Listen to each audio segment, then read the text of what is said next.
The village of Ruidoso is reopening roads after rain brought flash floods to parts of the village, washing some of them out. The National Weather Service issued a flood advisory in effect until 7 tonight. Meckham Drive at Sutterth was closed around noon due to the flash flooding, as well as areas around Brady Canyon.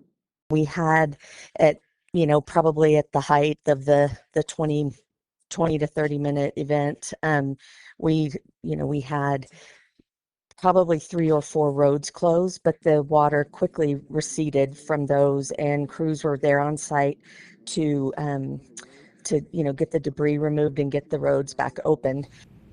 The water has since receded from the village. It did make its way to the Ruidoso Downs tracks, but the tracks weren't damaged as flooding mitigation efforts held strong. Now, officials did say 2 cars were caught in the floods, but one didn't have any passengers, and firefighters rescued the occupants in the other car with no injuries.